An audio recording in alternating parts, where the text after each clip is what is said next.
All right. Well, we are really lucky today to be joined by Mary Ormsby. To give you a little bit of background on Mary, Mary was a feature writer at the Toronto Star for approximately 35 years. Most of that time was spent in sports, features, and investigations. So, spent most of her career at the Toronto Star. She is a very well known sports personality in Canada. She appears on a regular basis on several media outlets. So, if you're in Canada, you have probably seen her on TV, listened to her on the radio, or seen her on other social media outlets. But again, she's very well known in Canada, especially as a sports personality.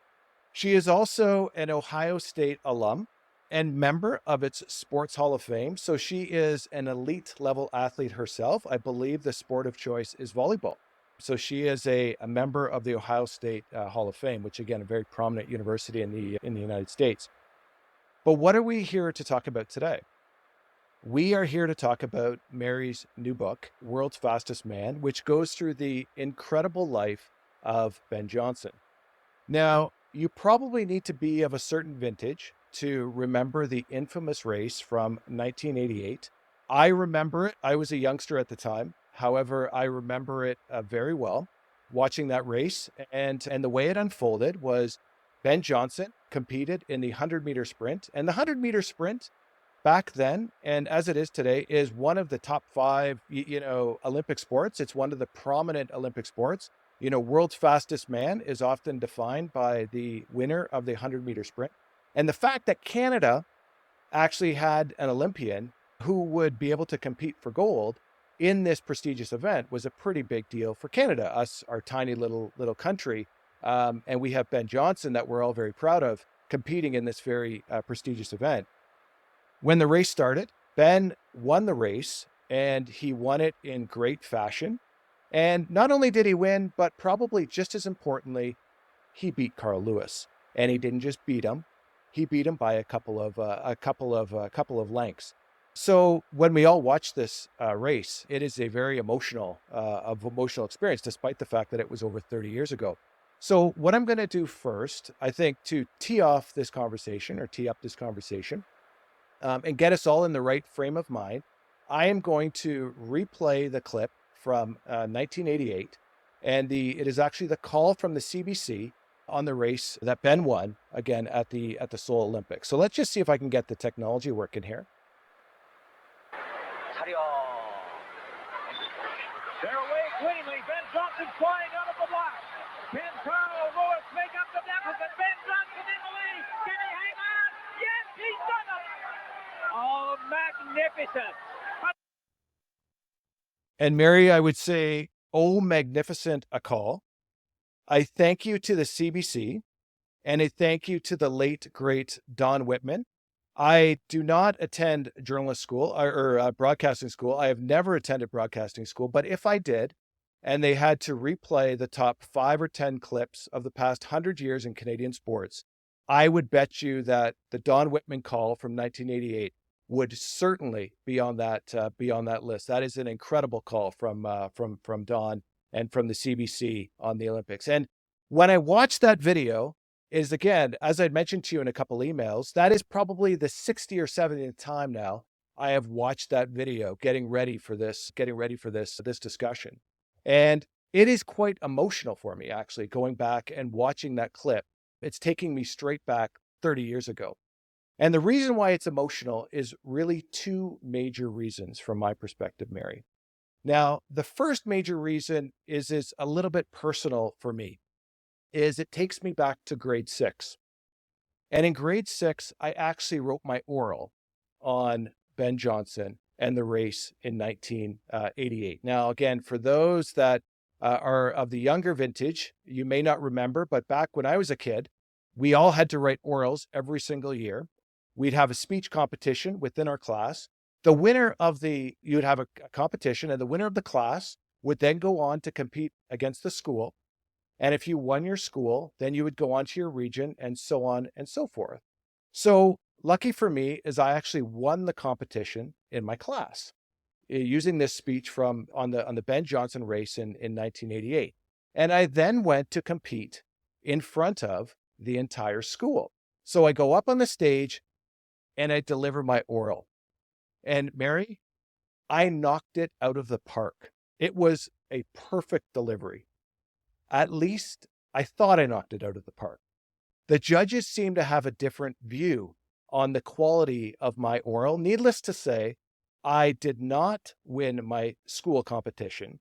I was shut off at that point. Now, I actually approached one of the judges afterwards and I said, look, I delivered the performance of a lifetime. How is it possible that I wasn't moving on to the next round? What the judge had told me was, Scott, there's a rumor that you actually exceeded the 5-minute time limit on the oral. And the line I used on the judge is a line that I still use with my kids today, in that I might have been born at night, but not last night. Needless to say, I feel like I got totally screwed over in grade 6. So when I watch this video, it's still quite emotional for me because I'm taken right back. So that's the first point. However, the other reason why it's quite emotional is probably a reason that most Canadians would share with me, is that we are all taken right back to 1988. And we remember that particular day. We were sitting in our living room. Maybe if you were older, older than the age of 19, you were sitting in a bar with your friends, whatever it may be. For me, I was sitting in our living room, and I remember that race vividly. And I remember Ben winning the race. I remember him putting his arm up at the end. I remember everything about it. And it was pure elation when he won. And when we watched that video today, we were brought right back into into that same realm of that winning. Now, what happened a couple of days later is that Ben tested positive for steroids, and all of that elation was completely replaced with disappointment and heartbreak when that happened a couple of days later. And the question that I want to start with you first off, Mary, is actually on the cover of your book. I love the cover of your book because, number one, what you'll notice is that there's an asterisk beside World's Fastest Man, which is interesting. There's a whole story, I'm sure, behind the asterisk that we can talk about. But the other thing that's on the cover of your book is a quote from another prominent Canadian journalist, being Stephen Brunt. And what Stephen Brunt says on the cover of your book, and I'm going to read it, is that this is the greatest moment in Canadian sports history. And this is, as a Canadian, this is something that you struggle with a little bit, because obviously at that moment in time, it was a great moment. And it was followed by extreme disappointment a few days later. So my first question to you, Mary, is, first of all, thank you very much for joining us. Do you believe that this is the greatest moment in Canadian sports history? Where do you stand on that perspective? Well, first of all, from me, thank you very much, Scott, for having me on this podcast. It's a real pleasure. Secondly, about the book, the greatest moment in sports history, I believe it is.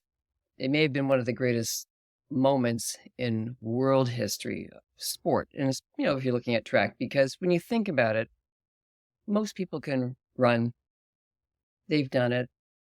And the more popular sports in the world we're looking at, soccer, track and field, maybe basketball these days, swimming. We're kidding ourselves that we think it's hockey, and, the Summit Series, curling, that type of thing. So if you're talking about a sport that most of the world has participated in or can participate in at the Olympic level, and there's a depth in most countries to choose who's your fastest man or woman. And in this case, this is the defining glamour race of the Olympics, because it does, for all intents and purposes, say it's the fastest man on earth.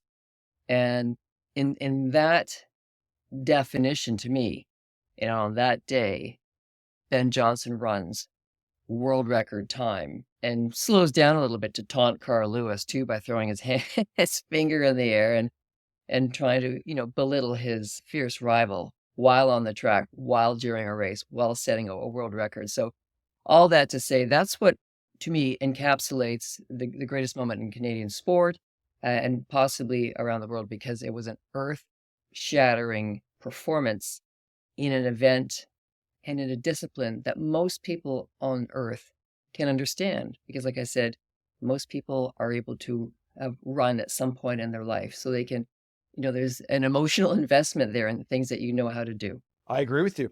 Everybody, for the most part, like you say, it is a sport where everybody is on a even playing field. So if we're saying that it is the greatest moment in Canadian sports history, Do you think that when he tested positive for steroids a few days later, do you think that is also the worst moment in Canadian sports history? Ben has the distinction of providing the greatest high and the greatest low within about, 3 days. And that's part of his, complicated relationship with sport and with Canadians because he did both things. And because he was the first to fail a doping test and as a celebrity of that stature, which for some younger people might be hard to understand today, but back then it was absolutely devastating. And it was a low moment for everyone who was interested in sport around the world, not just Canadians, but Canadians certainly took it to heart. And I wanted to ask you about the asterisks because the asterisks it's interesting because you put the asterisk beside world's fastest man. Now you could Mhm. build an argument to say, well, Ben Johnson actually was the world's fastest man. There's no asterisk that's needed. The asterisk perhaps belongs in the quote, the greatest moment in Canadian history. Perhaps there should be an asterisk there because it was followed by perhaps one of the most disappointing moments in Canadian sports history. So maybe just give us, can you share the story on the asterisk beside the world's fastest man? I'm keen to know because it sticks out on the cover. You Mhm. don't explain it on the cover. It's not like it's explained in any way, but I'm keen to know what the story is behind the asterisk on the cover. I think what that means in general, when you see an asterisk on something, it's like there's more to come. There's more to the story, and you might want to look at the footnotes somewhere. But in the case of Ben, for a while, his record was on the books. I mean, it was totally expunged at some point, the 9.79 run, but it does mean it did exist at some point. So I'd like people to, you know, think about that. And that time of 9.79 is no longer the fastest time ever run in the 100 meters, but, it's right up there. I mean, it took a long time for that to be knocked off, regardless of whether, you can set aside he was using steroids at the time. I mean, just in isolation, because we know so much more about how prevalent drug use is across all kinds of sports. So the asterisk is there just to remind people and say, yeah, you know what, this did exist at one point. It doesn't exist anymore, but you're going to want to know more about it. So that was kind of the inspiration behind it. And why it's not on Stephen Brunt's quote is because that's his opinion and that's verbatim from Steve. So I think he just chose not to, do the same thing. But I thought it was just a little bit cheeky and, a lot of people would get it right away and some people might figure it out in the book that, oh yeah, so this did happen, but according to the record books, it doesn't exist anymore. Well, mission accomplished. I think that asterisk definitely makes you think about because the other thing too is technology has advanced since 1988. I'm sure shoes have gotten better. I'm sure Yes. strategy in terms of how you're going to tackle that 100 meters has gotten better. Technology has Mm. probably gotten better in terms of how to get to from A to B faster than how Ben Johnson did in 1988. So it's not a level playing field. And like you say, that 979, it did stand for a number of years before it was broken. So that's a no. Those two items on the cover certainly make you reflect. But maybe to start things off, let's go back before 1988 and maybe just talk a little bit about where Canada was on the world stage because we hosted the Olympics in Montreal in 1976 and give us some perspective on where Canada was on the world stage sort of let's say roughly 10 years before the events of Seoul in 88. Well, it was with great pride that Canada hosted the first Summer Games in this nation in Montreal, and the event went off, pretty smoothly. But the great embarrassment or shame for some people was that Canada was also the first country to not win a gold medal as a host country of an Olympic Games. And it bothered Canadians because we know we're good at sports. We're good at a lot of sports, and why can't we compete with everybody else? And what do we need to do to up our game? Because as much as we want to think this is a beautiful global event about sports and sending your best and brightest to the Olympic Games as a world event, and it is, it's also a lot about, political, chest pounding and, the young athletes are used as a way to say, "Hey, look at us. We can, we're a very dominant nation and not just in sports, but in every other, you know, part of, the economy and politically. So, we rule." So Canada wanted to change that. They began throwing a bit more money into sports programs and developing, better visions, better coaching to move along that Olympic path and give our young people the best chance possible in summer games anyway, to, compete on a equal footing with everybody else in the world. And by everybody else, we're talking about Australians, Americans, back then it was the Soviets and all that. So when I don't want to, take too much of your oomph out of this question here, but when Canada began doing better in Commonwealth Games, which are pretty good indicators about Olympics and all that, and when boycotts happened, Ben's sprint group was part of the, Canadian surge. And at the beginning, they weren't using anything. There was no shenanigans, but they, they did evolve into doing what they thought everybody else was doing. So Canada was struggling to keep up with the rest of the world and felt that as a develop a prominent nation, it should do better. So that was kind of the push behind saying we got to win some more medals, and they have to be gold.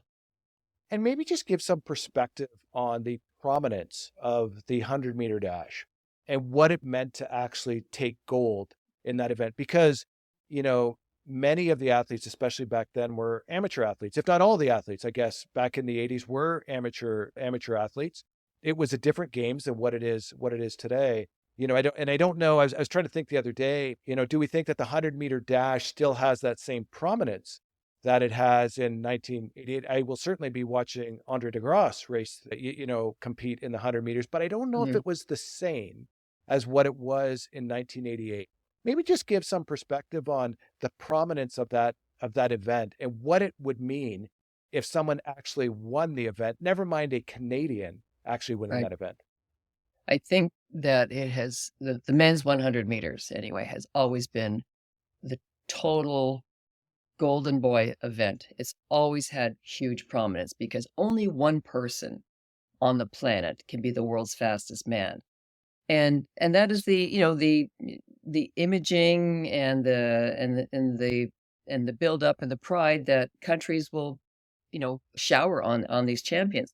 And for someone like Ben, previously, if you'd won the 100 meters, you often won the 200 meters. And then it began to specialize. It's hard, it's unusual to have someone who's still world's fastest man in the 100 and the 200. So that's how it's become such a specialized race in many ways. And in the 1980s, I would say that, they weren't really amateur athletes to some degree. They were getting, like in Canada, they're getting some money from the government, but it was subsistence level stuff. I mean, you couldn't pay your rent with it. But when you began to creep up world rankings, at least in track and field, and in certain events, you attract sponsorship and endorsements. So at some point in the 80s, track and field athletes from around the world, not just Canada, were able to eke out some sort of living through endorsements and sponsorships and just doing paid ads. And by the mid to late 1980s, guys like Ben Johnson and Carl Lewis were millionaires. They were making serious money. So amateur, yes, in definition, but the bank account said quite something else. Well, and in your book, you start throwing around numbers, and none of those numbers are inflation adjusted. And those numbers are mind-boggling, even in your book.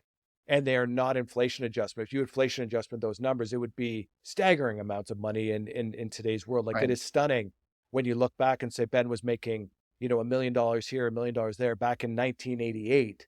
That is, in today's world, what is that? 20 million, $30 million today? I don't know. It's a pretty big number, right? So he really began to, ratchet it up after he won the world championship in Rome.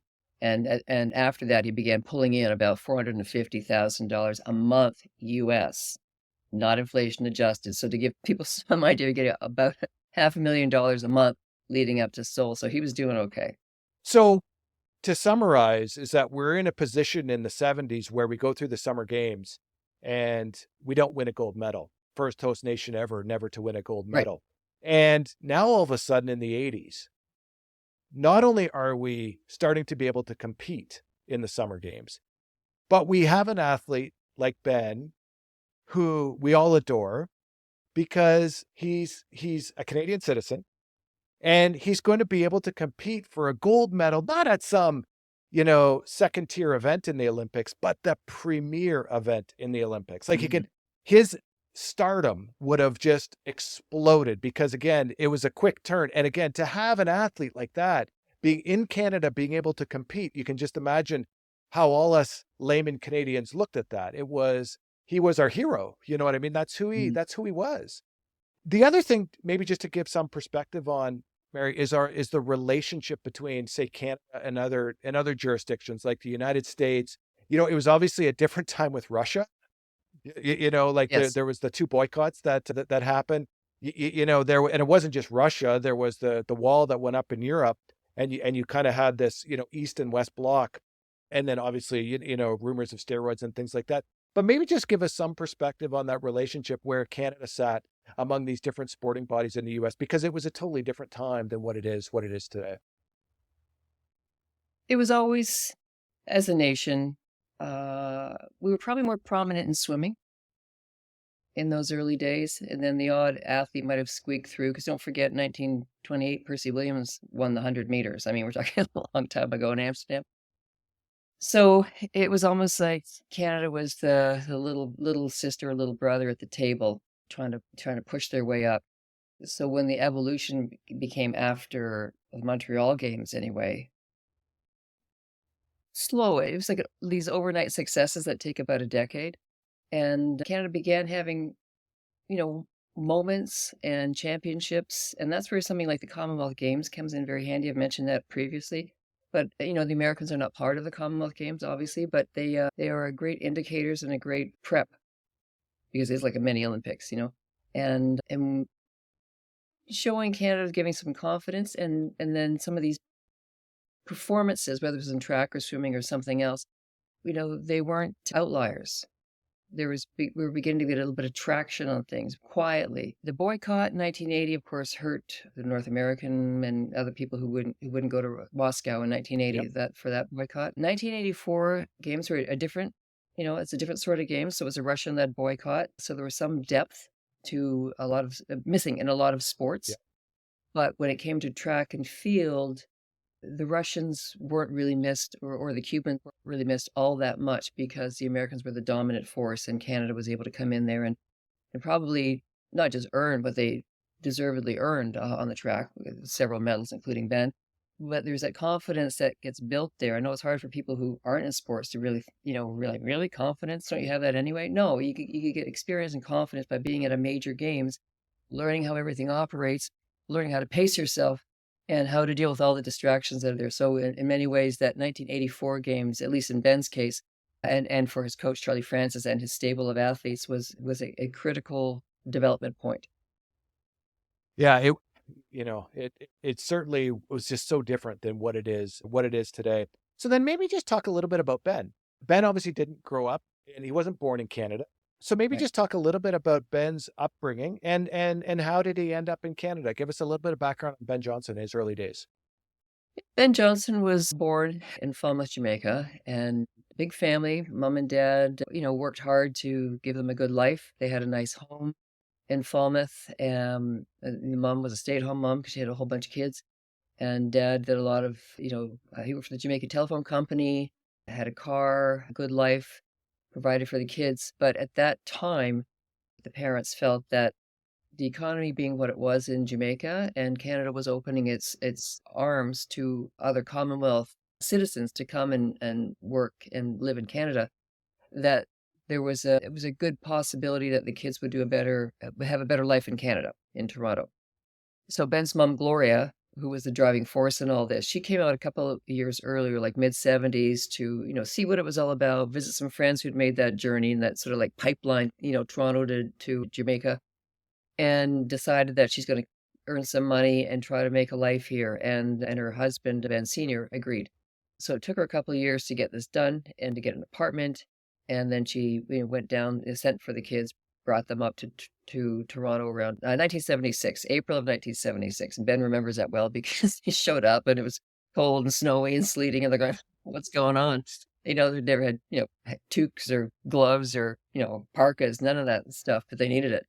So that was immigrant parents make great sacrifices. I know it seems like, oh, you're coming here for a better life. Oh, they make great sacrifices Absolutely. because the dad stayed home. He had properties down there. He wanted to, hold the fort in case people wanted to come back and forth and all that. So he stayed down there, and then all the kids came up with the mom who worked at a cafeteria at a airport hotel in the Toronto area, taking like 3 buses to get to work, 3 buses to get home.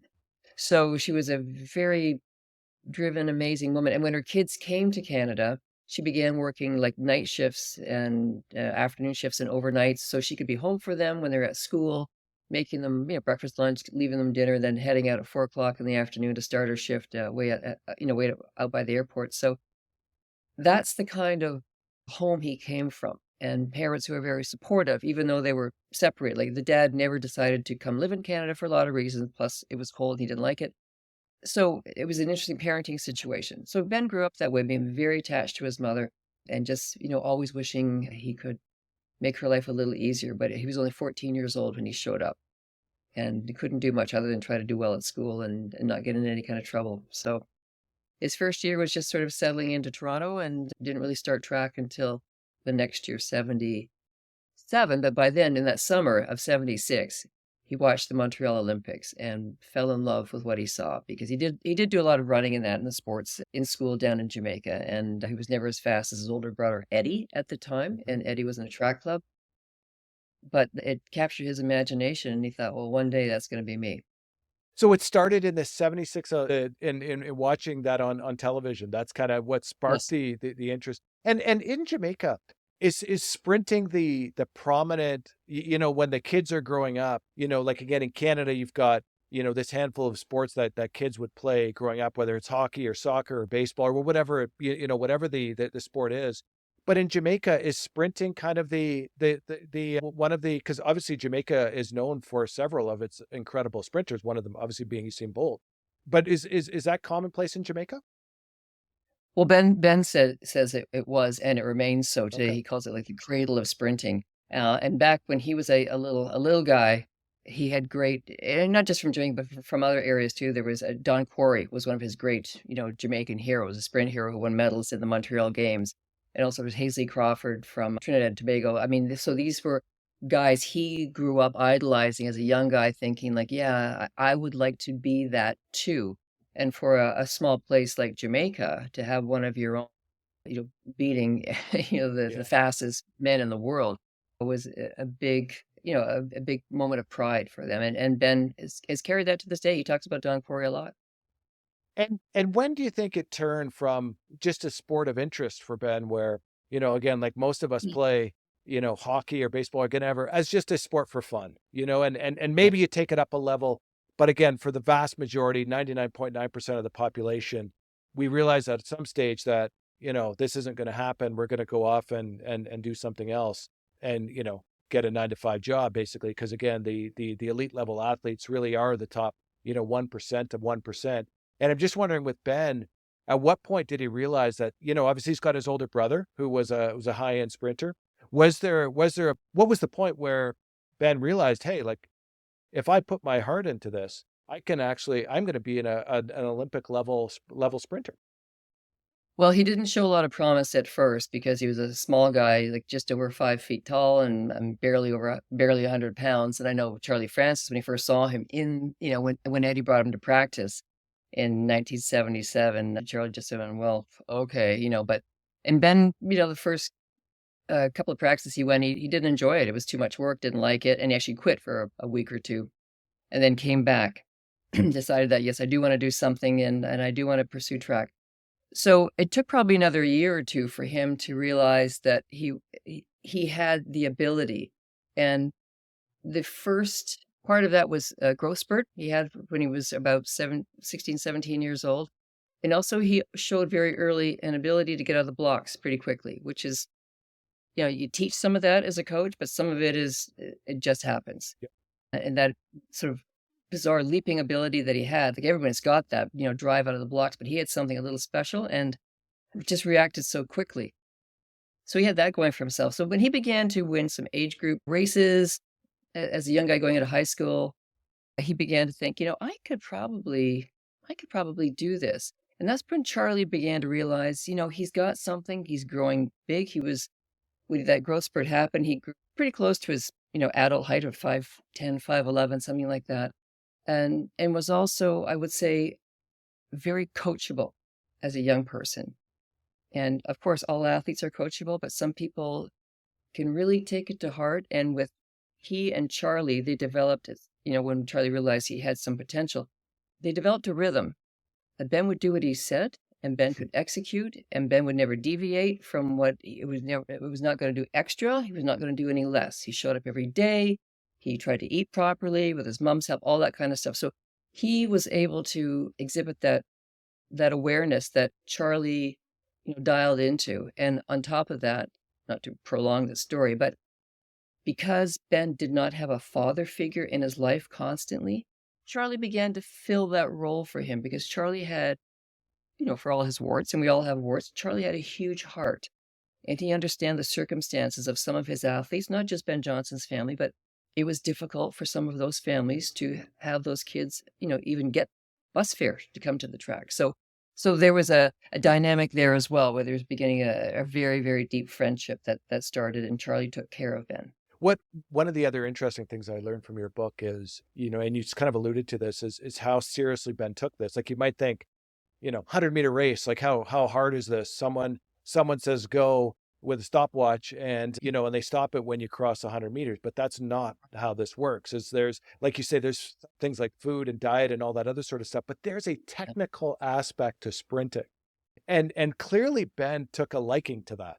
Like clearly is that, and again, in order to be an elite level athlete in the 100 meters, it's not just enough to be fast. You've got to have all of the other stuff, including, getting this good understanding of the technical aspect. And maybe just talk a little bit, Mary, about that technical aspect. Is it and I know the answer to this question anyway, is it as simple as running 100 meters and stopping the stopwatch after it ends at the conclusion of the race? Or is it way more technical? Is that those 100 meters, every inch of that 100 meters is broken down into a sequence of events where you're doing this or you're doing that as they move along on that 979 track? Ben likes to say people only see, the 9-10 seconds of the race. They don't understand the 10-12 years that went into the training to execute that race. And I really wish Charlie was still with us so he could, explain all the technical parts of the race, because if I could, I'd be coaching. But, he would get mad at Canadian reporters and American reporters at the time because he thought, we didn't understand anything technical about running. And we thought, well, I mean, you run, right? He said, but we didn't understand it the way the Europeans did, and the Italians and the Brits, who understood all this technical stuff about each stride length and what you do and what degree your legs are at, and how you come out of the blocks properly and all that stuff. So that's something I can't actually really talk about that much, other than Charlie tried to pull the best technical program from his own experience, because he was a Canadian Olympian too. He was a 100, 200 meter champion at one point in Canada and competed in Munich. But he also, was just always, searching for information from, East Germans, Americans, Italian coaches to see what else are you guys doing. So he would try to, do this, and then he would, individualize it for a lot of his athletes. He didn't make everybody do the same exact program, but very close. But he knew, Desi Williams did something different, and Tony Sharp needed this, but Ben always needs this. So, he was able to fine tune things for them. And I do know the other thing that Charlie insisted on early on, and people weren't doing this so much at the time, at least not in Canada. They worked out in the weight room as sprinters. That really kind of wasn't a thing in Canada. And I know with Ben, he worked upper body and, and not just legs, but upper body too. So weight room training for them was something kind of new in their group, and other people began to pick up on that. And Charlie also understood you can't exhaust athletes' muscles all the time. You have to do intense periods, high quality, short, intense periods of training, and longer rest, whether that was in the actual track practice itself or between, sessions or weeks or something like that, because there is an ability to overtrain athletes. And I remember covering the 88 Calgary Winter Games. I remember the Canadian cross country team had showed a lot of promise and didn't do all that well. Skiing cross country, and didn't do all that well. And I remember one of the European coaches says to me, he says it's pretty obvious the Canadians all overtrain. To him, that was his opinion. But you're actually overtrained. So we know more about that stuff now, but Charlie was on the cutting edge of all that kind of awareness and trying new things and taking risks. And the last thing I'll say about that too, it would add to the technical part of this, is that Charlie pushed for warm weather training camps and scrambled to get the money to take his athletes to a warmer place so they could actually train outdoors and do this without having to, run around some little tiny indoor track in Toronto, because their facilities weren't great back then in the 80s. I ran a little track in the 70s, and I remember running indoor tracks, and they weren't good. So he felt in order to be, running with the best, you've got to train as the best do. So, he scrimped and saved and fought and fundraised to get his athletes down to warm weather camps a couple of times a year. The other aspect, which is true in the Olympics, is it is a singular moment that you have to succeed in. We watch the Right. Stanley Cup finals or whatever it may be. A lot of these North American sports, these are best of sevens. They have a dud, no big deal. We'll go back in 2 nights and we'll go at them again. But in the Olympics, for so many of these sports, it comes down to a singular moment that you either succeed in. And sprinting, you talk a lot about this in your book, about these false starts in sprinting, is that you can find yourself out of the race before the race even begins. And there was, Ben obviously had some close calls. And when you're as fast out of the blocks as Ben is, you're going to have some close calls. I'm just wondering from a training perspective, did they talk about that? Like, how did they prepare these athletes for this singular moment at the Olympics? And again, even if you take the World Cup, you're playing in a lot of games, like multiple games before you get to, let's say, the quarters and the semis. But a lot of these sports, it's not just 100 meters. It can be many of these sports where it boils down to a singular moment. And I'm just wondering if that was part of the if that was part of the discussion or anything like that with with Ben about how they mentally prepared for that singular moment before the gun went off. He talks a lot about meditation, Oh, really? and especially with Seoul, he decided to not go into Olympic Village. He'd learned from, 1984 in LA. Here's where the experience comes in. It's like, I'm not going anywhere near the Olympic Village. So he was in a hotel for some peace and quiet. But he had the ability, and Charlie talks about that in his book. Charlie wrote a book called Speed Trap, that he has almost a mystical awareness of exactly how fast he needs to run in the heats and all that. So I'm not explaining it very well, but Ben spent hours, he said, just thinking about the race, meditating, not talking to anybody. And so that was one of his practices for prep time. And he certainly did that in Seoul and was able to sort of think about, what I need to run in each heat to get through to the final. And he knew, according to Ben, said he knew he would run around, 979, 975. He knew he could run that, and people would just laugh at it, but he just knew he could. And so anyway, that was part of his preparation, hours of meditation. He ran the 979, and he still put his hand up at the end. What would he have run if he didn't put his hand up at the end? Part of me wishes he didn't put his hand up at the end, but again, that moment is made pretty cool by the fact that he did. And I think if we all, as Canadians, understand why he did that. Well, unfortunately, he thought he would have many more chances to run and set and lower his own world record, having no idea what was about to envelop his entire life. But he thinks he could run, like 975, 974 if he hadn't bothered to put his hand in the air. But he said it was worth it. It was. I agree with that. So you talked a lot about Charlie Francis, and we exchanged a couple emails, Mary. Before I read your book, I kind of had this very negative feeling towards Charlie Francis, saying like, oh, he's, this cheater and, and this and that. And then I read your book and I kind of did a 180 on Charlie. I have a totally different perspective on him now, of someone who really cared for the athletes and was trying to help them and told them the pros and cons of what was, gave them the picture of what was, of how this was going to play out. So I have a totally different perspective on Charlie Francis. And again, that for me, I learned reading your book. You provide a lot more details, because it's easy for me or for others to read the front page of the newspaper and come to an opinion, which is the wrong way to go at things. But when you actually read the details and actually take the time to learn about people like Charlie, you learn something a lot different than maybe what was on the front page of a newspaper and you never took the time to read. So you talked a little bit about the background of Charlie. How did Charlie see? Now, Charlie was obviously the one that introduced Ben, not just Ben, but other sprinters to performance enhancing drugs. How did Right. Charlie see steroids? What was his viewpoint on steroids? He became aware of it. He was an NCAA athlete, I think, down in Stanford before he, went to Munich. And he was trying to figure out why, Canadians didn't do better on the world stage. And as a young guy, he saw what other countries were doing. Not all, but some, like especially like say the East Germans and the Soviet bloc.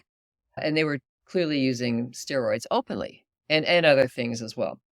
So he began to, be curious about that. And, over time, I mean, he'd be run out of town for this kind of behavior now, obviously. It's because we know much more about coaching and power dynamics and what you should and shouldn't do with athletes. But, as he began coaching this young group of athletes in Toronto, including Ben, and they began to get better, he he realized a lot of people in their generation, men and women, were still using this stuff. And the testing was not as rigorous back then as it is now. In fact, it was always announced. It was almost always only at a competition, at a big competition. And there was really no random testing at all. So you knew when you were going to get tested. So you could get off the stuff in plenty of time and not test positive. So, with that in mind and his kids, he thought there's no way they can compete on the level with everybody else. And his famous, quote is, I can, set them up a meter behind if they're starting blocks if we're not going to use the same thing. So to level the playing field, he just thought it was just leveling things. It's not fair, but it's not fair that they're using it, not getting caught. So I'm going to suggest that we, some of my athletes get on this performance enhancing drug program as well, and let's make it even Steven for some of our rivals.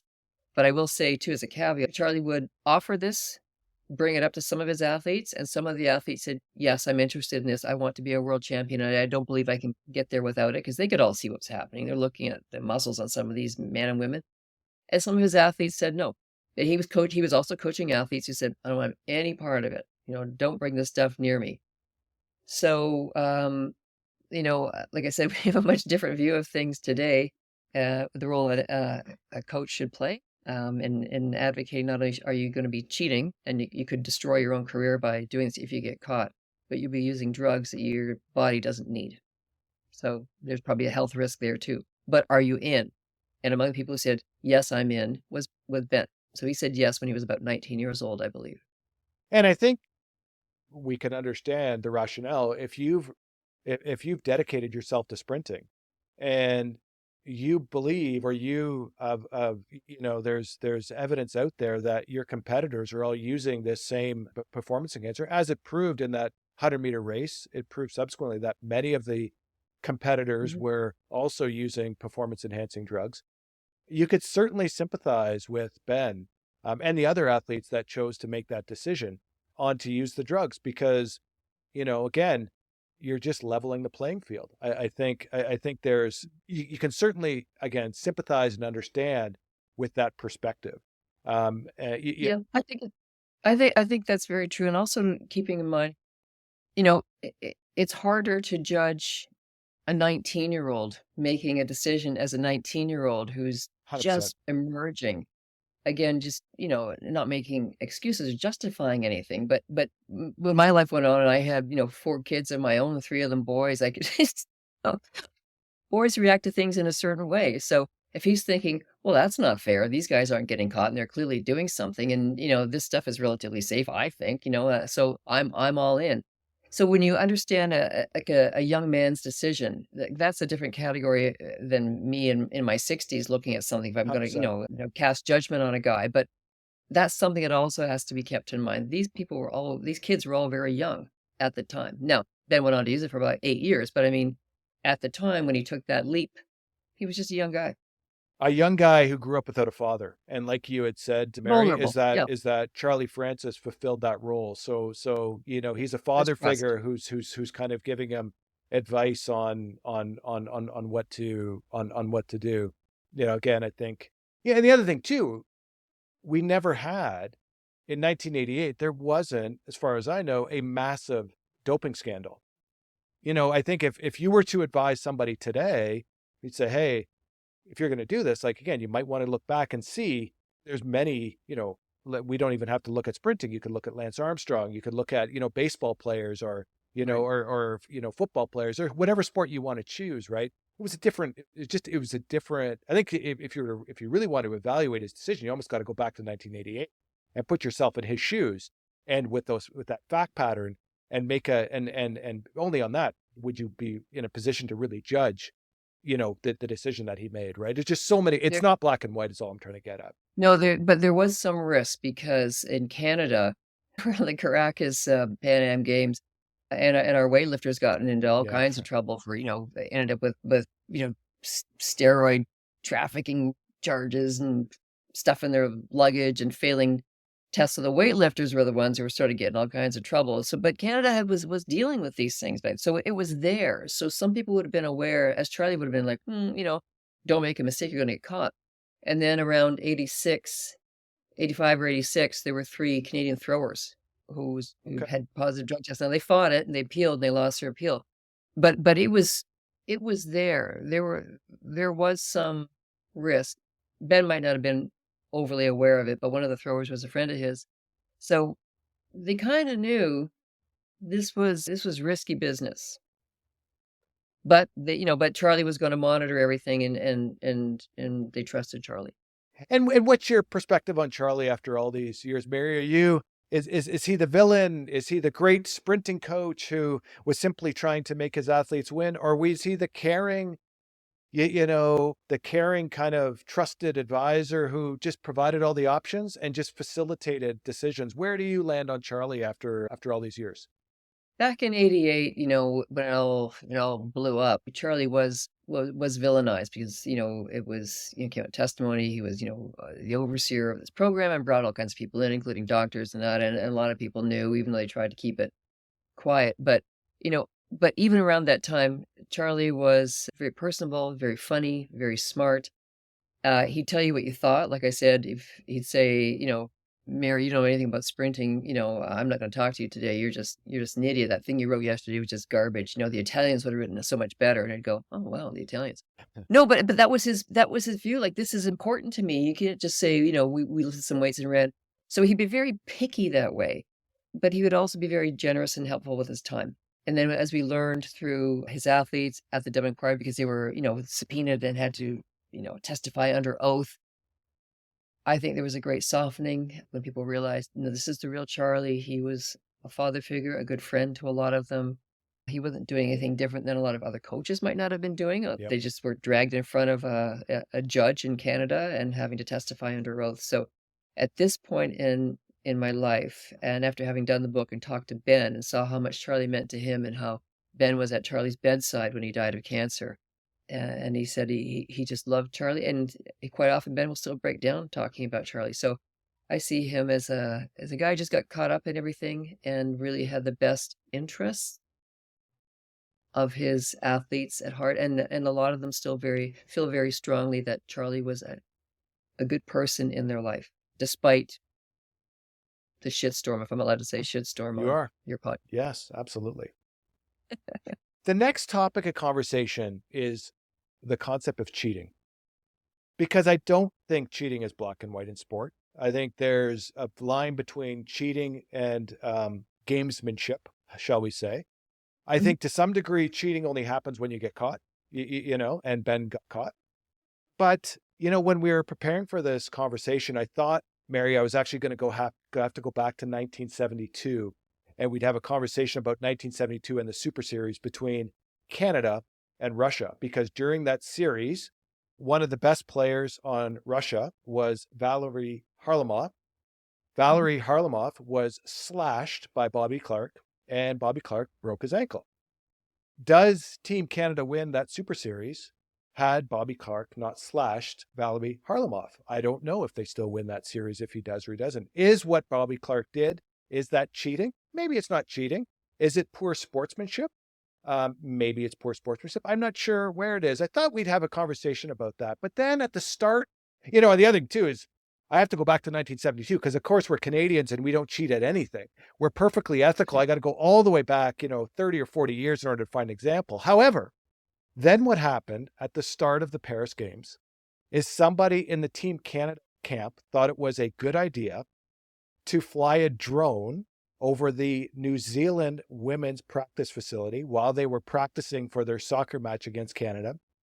The drone flew over, it landed, and a couple of Canadians got caught. And it ultimately resulted in the head coach being sent back home as well.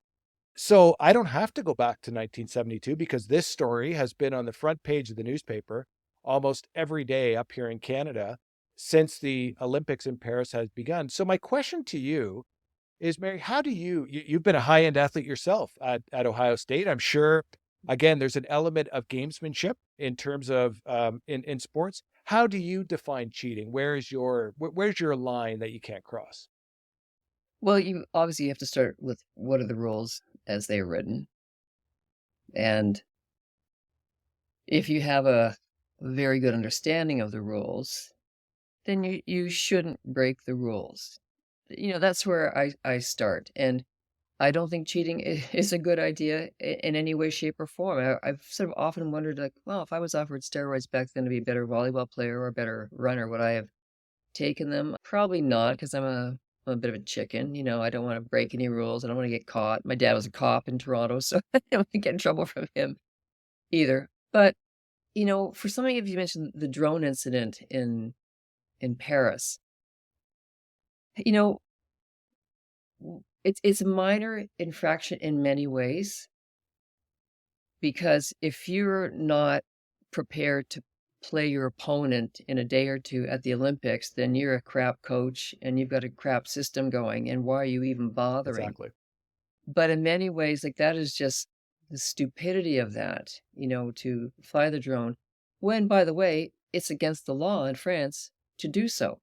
The Olympic Games. They were stopped it's by the against the police. law. Yeah, I think it was the police Well, that that's why. actually. And the poor video guy gets dinged Exactly. an 8-month suspended sentence and sent home. So there's cheating that just defies all all odds. Like what were you thinking? And then there's the other stuff that's a lot more nuanced and subtle. Like the drug taking. And if it's only a little bit, is that okay? 'Cause Charlie's group was always like, we're not taking a lot. It's just to get us. And this is an interesting argument. It's not to make us faster, although it will make us faster, as a byproduct. It's to get us through our very heavy training sessions. The muscles recover faster. So if that's the argument you're putting forward, then so is it cheating if you're only going to use it in training?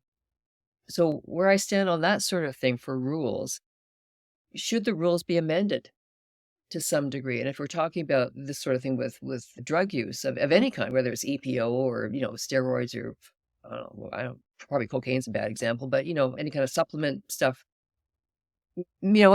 athletes are still using this stuff today, 36 years after Ben. Athletes are still getting caught. They're getting kicked out of all kinds of games, and you're getting into countries now that you didn't think were cheaters, like the Kenyans. It seems like every day there's a dozen Kenyans caught for, blood doping or something else, because, testing is so much more, nuanced now with biological passports and everything. But I wonder if what was the reason to put doping rules together in the first place? Charlie Francis always said they never really asked the coaches or the athletes about doping. How would you use this? Is this something that can hurt you? Do you need it just for training purposes? So is there time for reform on some of these rules? It just seems like it's an uphill battle when it comes to cheating and drugs, because athletes are still using this stuff. So maybe there has to be a little bit of loosening of the rules in some way. Maybe you should have a little bit of the stuff in your system if you think that's a good idea to have them recover after training. But, but you sort of touched on it too. So, what's the sort of the esoteric, are we cheating in North America as opposed to countries that are, not as developed as we are, Yeah. or as wealthy? We've got beautiful food. We can go to a therapist if we want to, mental, physical, whatever you need. roof over our head, 100%. running water. You don't have to 100%. worry about anything. So are we cheating just because of our privilege? So that never seems to be factored into anything. So, I mean, these are all big conversations to have. And how do you make everything equal and on fair footing? So I guess my long-winded answer is who knows? I mean, sometimes you just have to go by your gut and your instinct, and the rules as they are written probably a pretty good, starting point for a lot of people. And if you break the rules and you know the penalties are something that will end your career, then you do so at your own peril. And Charlie, as much as I admired him in many ways, he imperiled everyone by introducing the stuff and keeping it going for many years. They all got to bask in the glory, and they all got some money, and they all became famous and achieved their dreams. But at the end of the day, they all paid this really, just sort of soul-sucking price. And Ben was just bulldozed. What a great answer. I totally that you gave me a bunch of other things to think Mm. about. I think it's a fantastic way Long-winded. to no, but Mhm. you're bang on. How fair is it that Canada competes against other countries that don't have the same level of resources that we take for granted in Canada? I think they don't have the same healthcare. They don't have the same go into the grocery store and basically buy anything you want to buy. Like again, those are great points I never thought about before. And again, it just goes back to it's not black and white. What I also learned from your book that I found fascinating is that how they treated positive drug tests. It is not back in the 1980s. It was not how it is today, where, like you say, you have random tests and, all of these, fancy labs and all this sort of stuff. It almost seemed, and maybe I'm a little bit cavalier here, on some of these events where they're paying the athletes big dollars in order to come in, they don't test them, or they test it and they just say, "Oh, that was a bad sample." Carl Lewis tested positive in the US, and that test was disregarded as being, whatever was, they said, "Oh, we'll test him again," or whatever it may be. That was stunning to me that back in the 80s. And if I knew that and they were doing all of that while I was competing again, I would be pretty upset. So maybe just give us some perspective on how drug testing was treated in the 1980s, and it sounds like it was not black and white, where if you test positive, you're gone. There were rules in place in many countries, including Canada, about drug testing and about implementing random drug testing, like I believe all through the 1980s, but it just never happened. But there was testing often on competition days. And as I said earlier, that was pretty much a roadmap for the athletes who were cheating and say, well, you're going to do your clearance time, to get it out of your system, 2, 3 weeks, whatever it is, before the race, and you should be okay. And there was also meet directors who didn't want to have any trouble, and they wanted to have the stars of the day showing up, male or female stars. And according to some of the insiders, I wrote about this, is that you would get the heads up from somebody saying, this race in city X has drug testing on that weekend, but this race in Mhm. city Y, they've said your rider's not going to be tested. So guess which one you choose.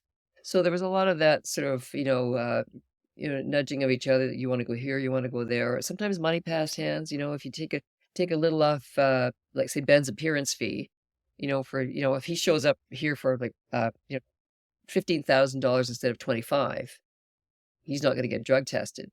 So Charlie would get that word somehow. Not directly. So some of that happened back then.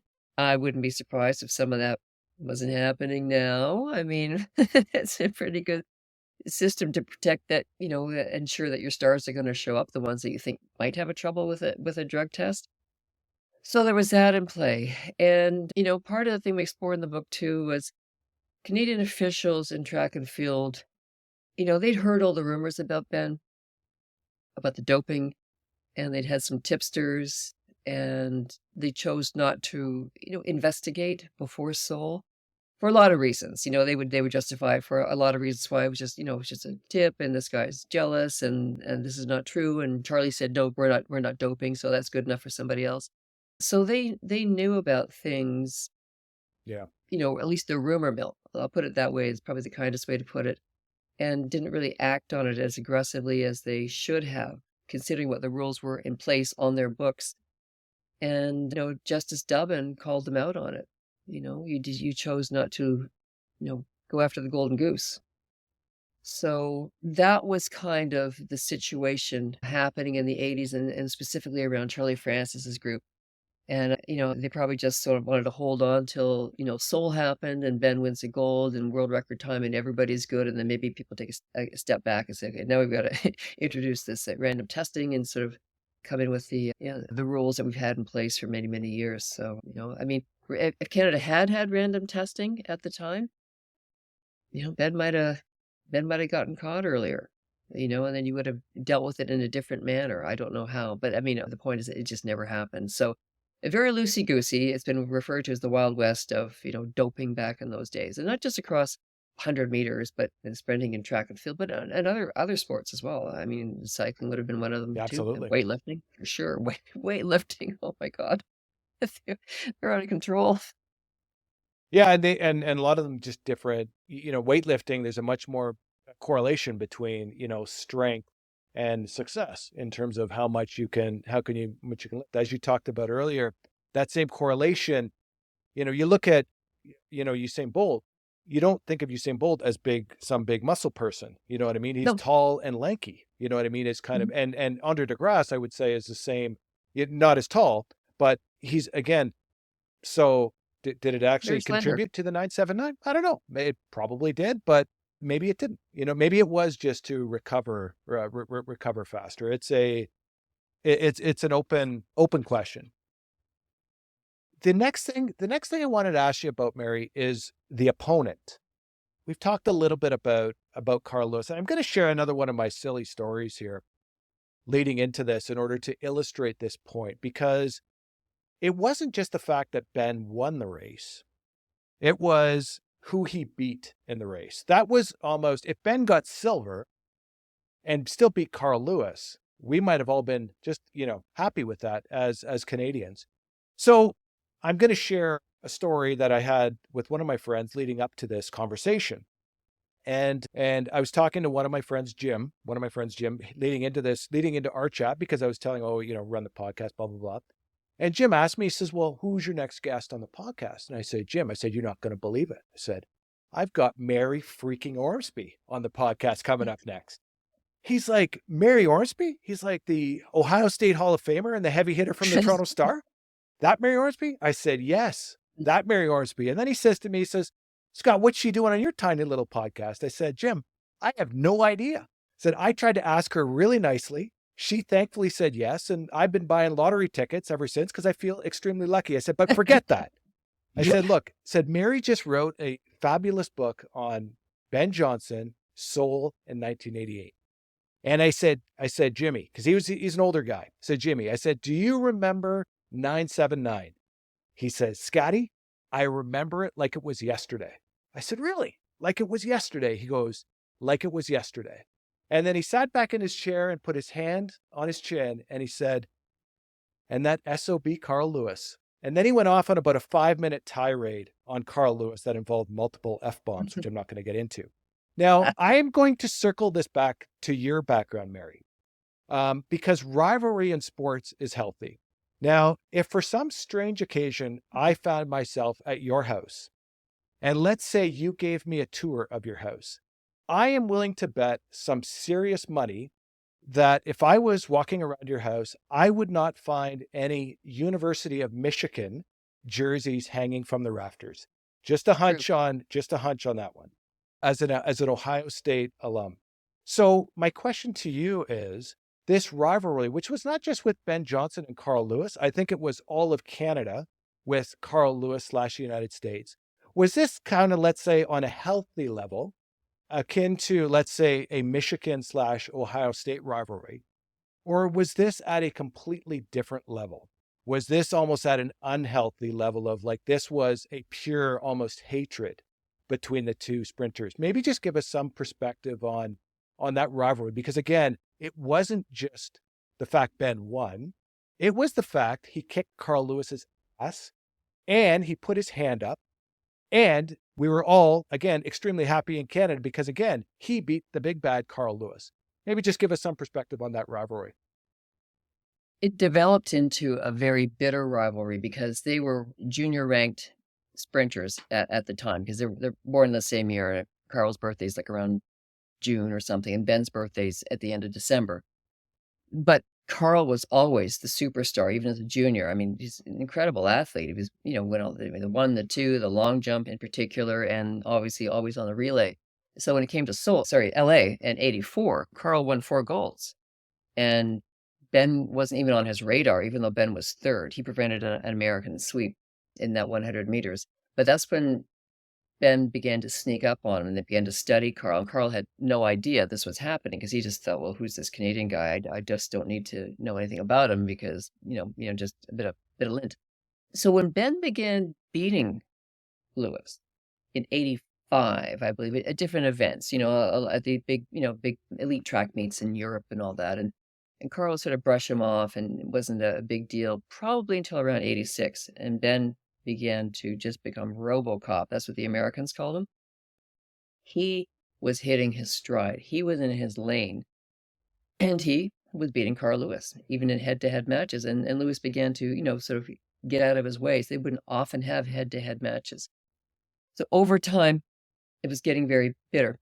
Going into the Rome World Championships in, I think, September, late August of 1987, they'd had a few run-ins and a few hostile moments on the track in Spain, I think Seville at one time in particular.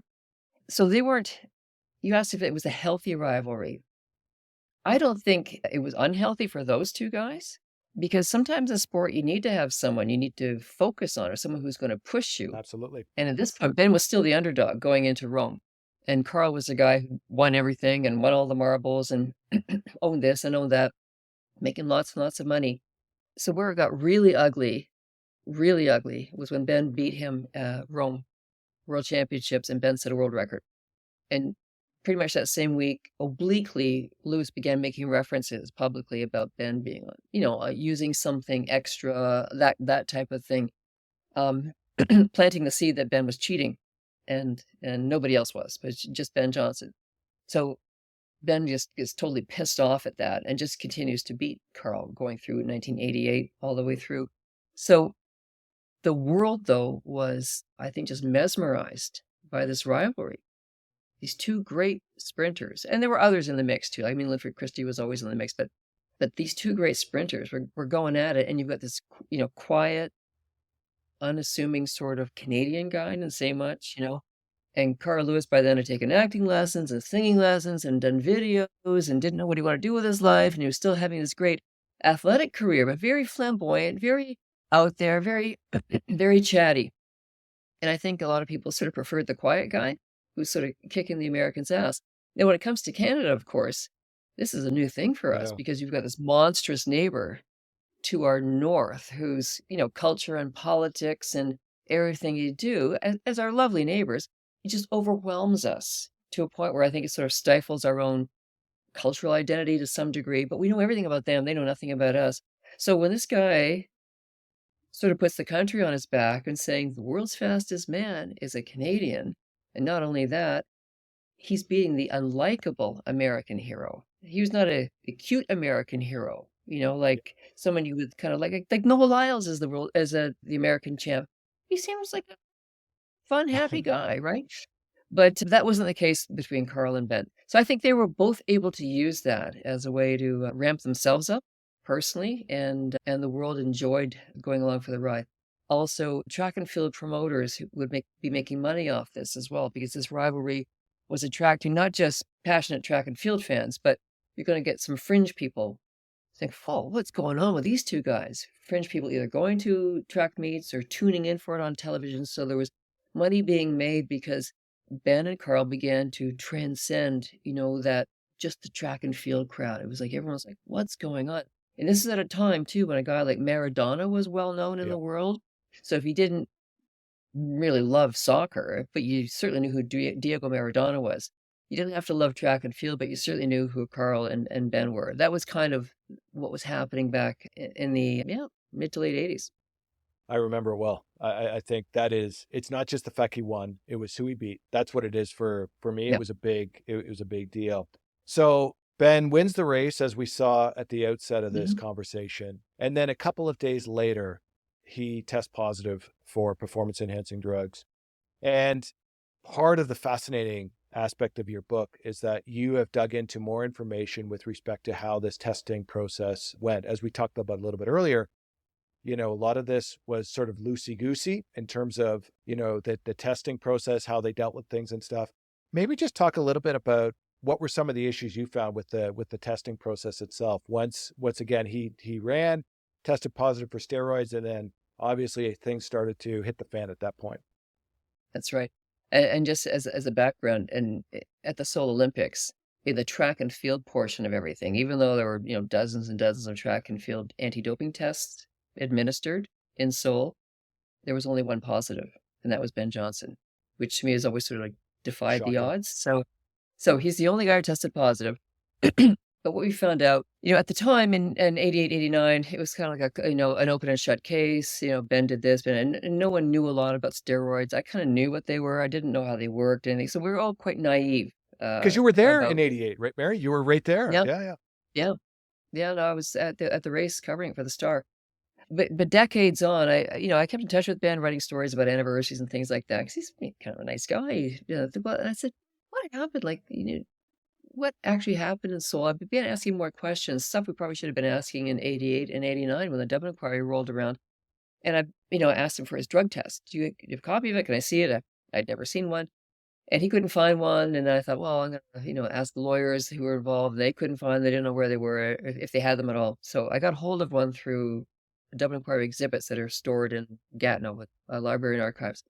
And when I got hold of the actual drug test and the supporting documents, that's where I just went, oh my God, because there were all kinds of unsigned handwritten alterations all over the document.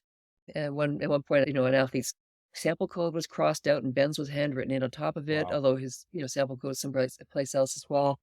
There's a separate steroid kind of mentioned, and question marks and calculations and doodles all over this document. And that's not to say the science isn't correct, but the professional quality of the supporting documents that would aid in the analysis raised questions to me, like I'm a know nothing. I'm not a lawyer, but I thought, well, why didn't they? I didn't know at the time, so I got hold of the Canadian contingent, and the guy who was leading it was Richard Pound. And I said, did you even look at at this evidence? And it turns out they didn't in the hearing for Ben. They didn't look at the evidence. And I said to him, well, couldn't you have challenged it as inappropriate or deficient or something to try in a desperate attempt to keep his medal? And he said, well, we just believe the science was correct and there was no need to look at it. But to me, that's what I think. We didn't look at the evidence, and Ben was denied due process in that respect. The other part of this, and this was known at the time, the IOC medical panel dropped that second test on the Canadian contingent without disclosure. They said, by the way, your guy, we tested his urine again, and there's this new test that's, kind of unauthorized and not up and running yet in the IOC, but we're going to use it anyway. And this test was going to show, this test has shown that not only was Ben using it on the day, but he's been a long time steroid user, because we can, check his endocrine profiling, and that's what's giving us this information. So he's been a cheater for a long time, and he's lying his face off. And the Canadians had no idea this test was coming. It's an unauthorized test. No disclosure. They had no chance to get an expert of their own to rebut any of these findings on Ben's behalf. So there's a second occasion where Ben has been denied due process, because he had a right to a fair hearing as an Olympian, as an athlete, as a Canadian. And on top of that, the other thing to me was, it's not the way now, but the IOC anti-doping panel that was, at the hearing, like they were listening to in judgment, they were in a terrible conflict of interest, because they were sort of supervising the lab. They had developed all the testing. They were doing the prosecuting. They were listening to the appeal, and they were the ones who got to decide behind closed doors whether, the appeal was going to go forward or was successful or not. And they could recommend to the IOC executive committee whether Ben should be disqualified or not. So the three major prongs in that hearing, which are kind of the basis of the book, that if you're not supporting Ben's right to a fair hearing, that he had every right to have, does not mean you endorse his behavior, meaning the 100%. cheating. So he didn't get one before the other. So none of that happened. So that's kind of the core of the book, and we build on that in other ways as well, but because of other sort of other weird things that happened or that were done or not done. So that was kind of how we moved into that, and how Ben. And the other thing would be, he got disqualified so quickly. He's flying home to Toronto via New York, and while he's in the air, the Canadian government bans him for life from the national team. They didn't even talk to him. He's still in transit. Yeah. So it all happened so fast and just closed the drawbridge on his case, really. And that's why a lot of things lay dormant. And, and the media is at fault for that too, including myself. I was part of it. We didn't ask a lot of questions back then, or challenge a lot of information that came forward, or challenge whatever happened in Seoul. We just sort of listened to the Dublin Inquiry and accepted, what was, given to us, without really doing a better job as we would probably do today, I would hope. The other thing that's interesting for me is the steroid that he tested positive for. Is that the steroid he tested positive for was not the steroid. Ben's acknowledged now that to taking steroids, but I don't know if he's actually acknowledged to testing the one he actually tested positive for. I don't know if he's actually said that he took that. Maybe just talk a little bit about that, because that's the other thing of this that just doesn't make sense. Ben's come clean and says, yeah, you know what? I've taken steroids, but not that one. Yeah. He didn't think he was taking that particular steroid, which is called stanozolol, in Seoul. And the reason he didn't think that was because the team doctor at the time, a guy named Jamie Astafan, and the athletes all loved this guy, Dr. Astafan. He, as it turned out, told the athletes and Charlie that an East German mystery man had provided him with this, miracle steroid that the East Germans were all using and winning everything on. And we're going to start using this. And it's not stanozolol, because you guys don't like that. It makes you too tight, your muscles. This stuff is called estragol. That's the secret name we're going to use for it, is estragol. The kids just called it the white stuff. And that's what they were using. And it came in, it was milky white in a little vial, but it was delivered to them with no labels on the vials either. So Astafan or somebody had removed the labeling.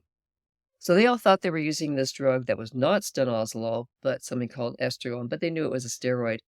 And this information came out in the Dublin Inquiry, that the doctor had this big, long, involved story about an East German, and he traded his own, vitamin stuff for this stuff.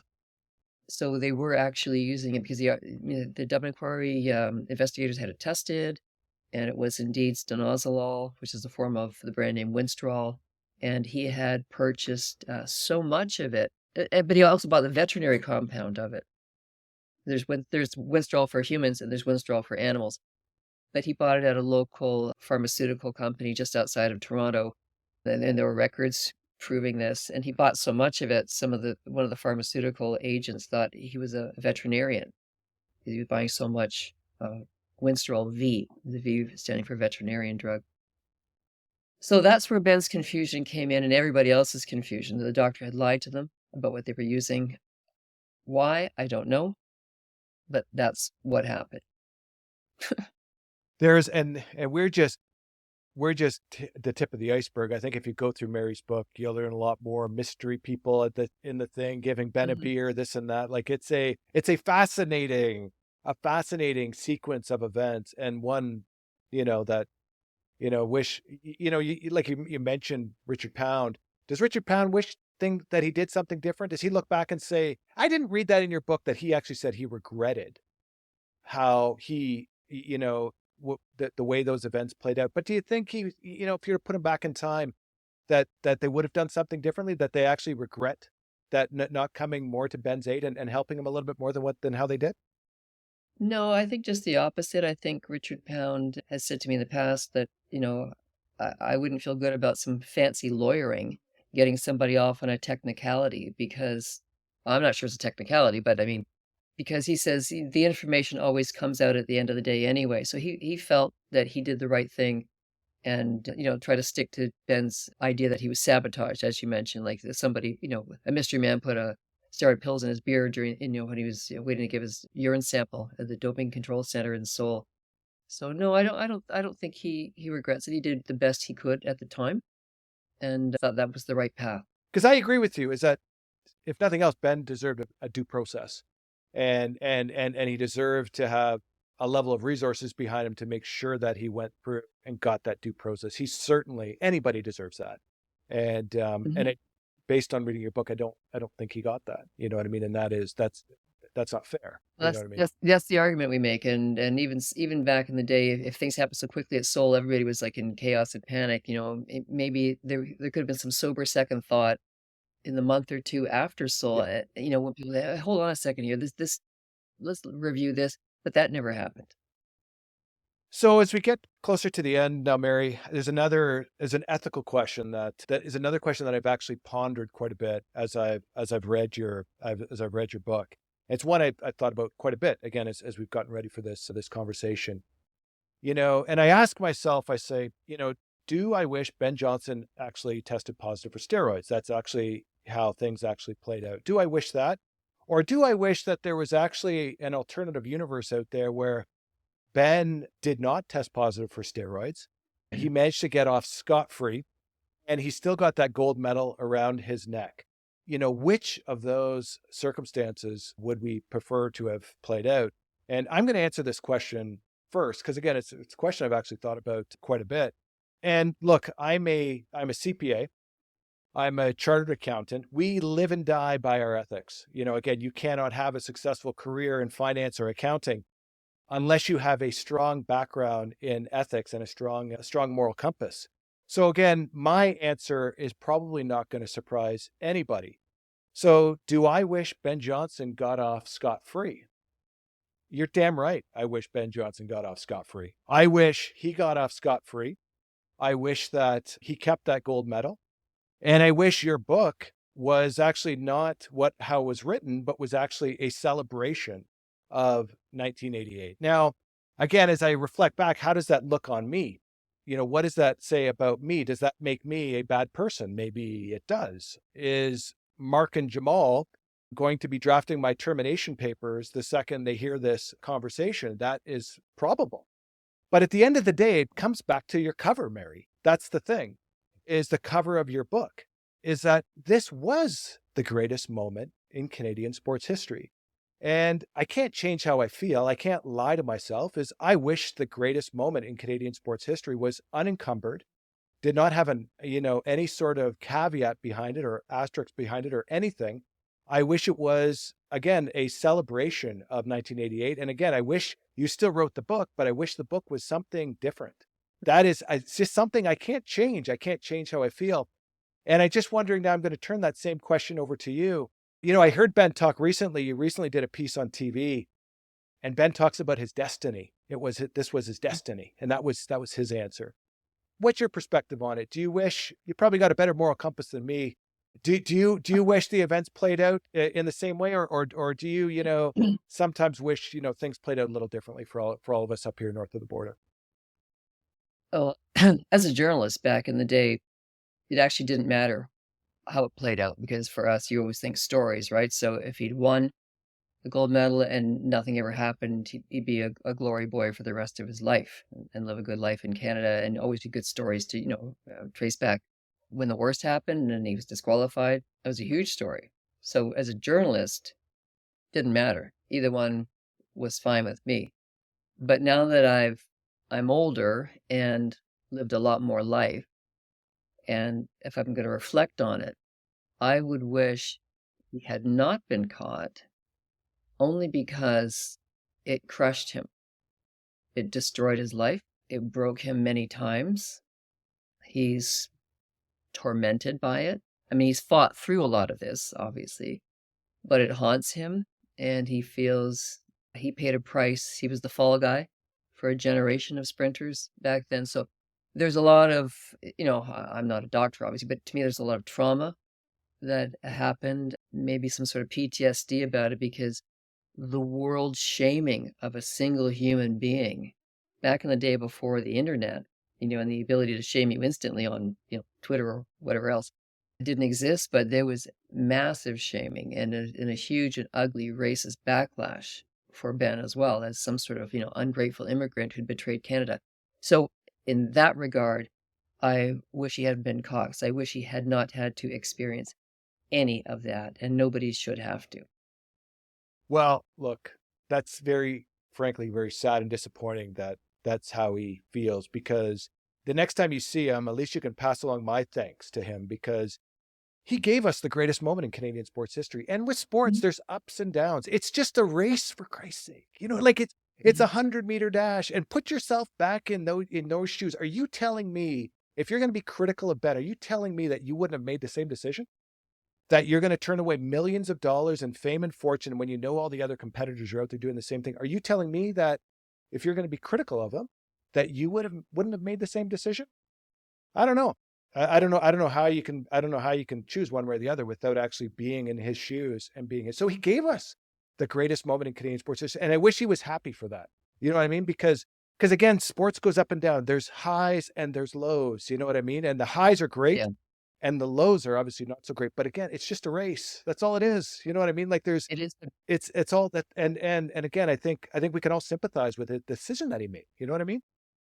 Yeah, and he does see things a little differently now because he will say something like, "I ran 979." He did. That's why Yep, that he did. That's why this book, Mary, as I can see a cover of this book with no asterisks, because he Mhm, was the world's fastest man. And again, there has been quotes that have said that that race was one of the dirtiest races in Olympic history, in that mhm. many of the competitors in that race were caught with steroids, right? It So was also one of the fastest races in history. For the first time, 4 men had run under 10 seconds, so it was a race for the it ages. was. And again, you go back to that call by Don Whitman.